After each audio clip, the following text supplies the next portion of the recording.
Prince Andrew in tears as Palace confirms truth about his parentage.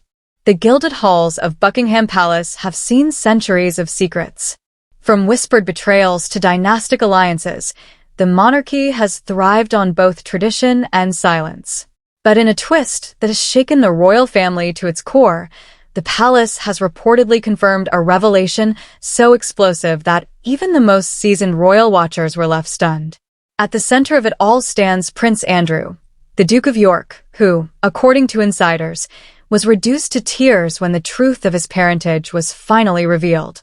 For decades, whispers followed Andrew through the corridors of power and privilege.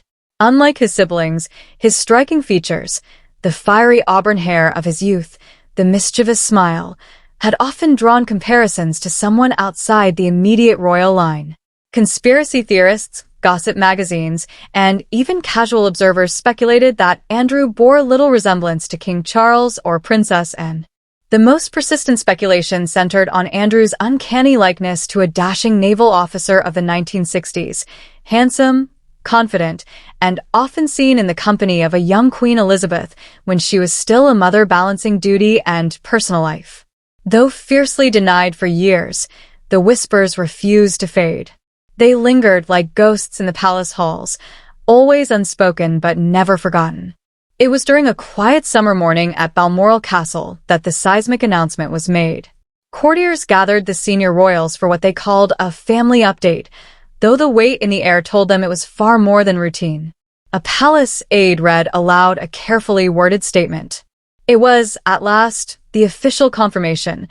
After years of speculation, genetic testing had revealed the truth about Andrew's biological father. Gasps rippled through the room. Some royals sat in stunned silence, while others exchanged glances of disbelief. Prince Edward reportedly buried his face in his hands. Princess Anne clenched her jaw, staring at the floor. And Andrew? His composure collapsed in an instant. Witnesses claim the Duke of York broke down as the statement was read, covering his face with trembling hands. "All my life I defended who I was," he is said to have muttered. "And now you're telling me it was all true?" Tears streamed down his face as he reportedly pushed back his chair, standing in anguish. For years, Andrew had endured criticism, scandal, and estrangement from public duties.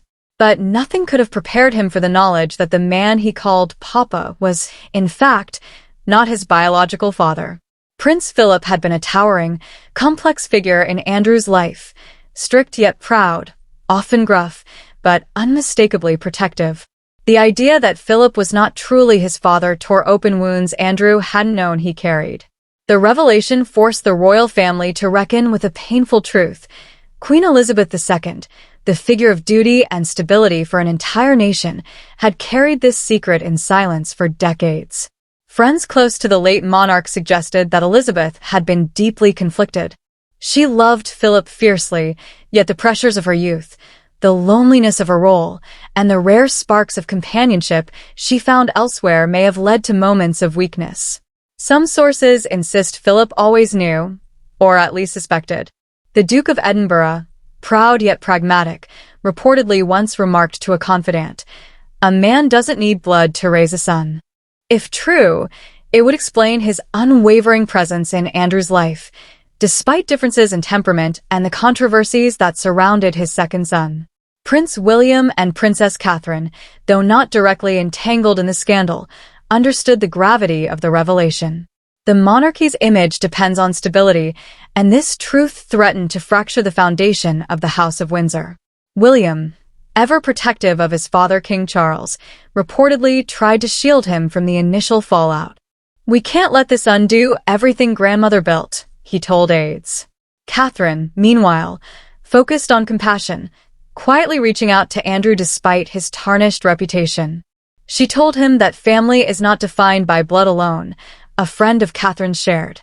It was a simple kindness, but one Andrew desperately needed.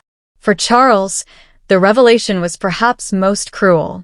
He had long endured rumors that questioned his half-brother's parentage, yet he maintained the public defense of Andrew as a sibling. Now, with scientific certainty confirming otherwise, Charles faced a new dilemma. How to lead the monarchy while addressing the truth. Sources say Charles held a private meeting with Andrew in the gardens of Balmoral. The two men walked slowly among the ancient trees, speaking in hushed tones. "You're still my brother," Charles reportedly told him. "That will never change. But the world will ask questions, and we must be ready." Andrew, still reeling, is said to have broken down again, confessing he felt a stranger within his own family. When the palace statement was released to the public, Britain erupted. Tabloids plastered Andrew's face across their front pages with headlines screaming, "The truth at last." Talk shows buzzed with speculation. Historians debated the impact on royal lineage. But the most striking response came from ordinary people. Surprisingly, many expressed sympathy for Andrew, a man often cast in shadows. For once, he was not ridiculed but pitied, seen as a victim of circumstance and secrecy. Social media flooded with messages. "No matter his mistakes, learning your father isn't your father is heartbreaking." The Queen carried this secret for decades. What a heavy burden.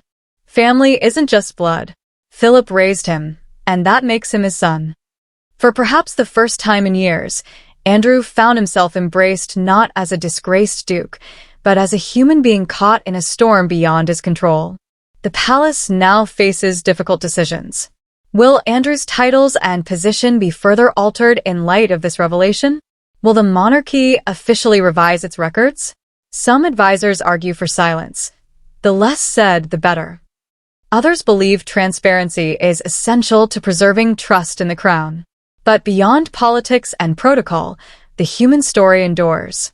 A man once branded with scandal now grapples with the shattering truth of his identity. A family built on tradition faces a wound that cuts deeper than duty. And a queen, now gone, leaves behind a legacy complicated not only by triumph and service, but by the human frailties she tried so hard to keep hidden. Insiders reveal that, days after the announcement, Andrew was seen alone at Windsor, standing before the statue of his late parents. Witnesses said he lingered for hours, quietly weeping. One passerby overheard him whisper, "I'll always be your son, Papa. Always." It was a poignant reminder that, regardless of biology, the bonds of love, duty, and shared history cannot be erased by science or scandal. The revelation of Prince Andrew's true parentage has ignited one of the greatest storms in modern royal history. But at its heart, it is not about politics or lineage. It is about identity, family, and forgiveness. For Andrew, the tears he shed were not just for the father he lost in truth, but for the man who raised him regardless. For Charles and his siblings, it was a painful test of loyalty and unity. For the public, it was a reminder that even behind palace walls, royals face the same raw, human struggles as everyone else. The monarchy may survive this revelation, as it has survived countless scandals before. But for Andrew, life will never be the same. His tears mark the beginning of a new chapter, one not defined by titles or secrets, but by the search for peace in a truth long hidden.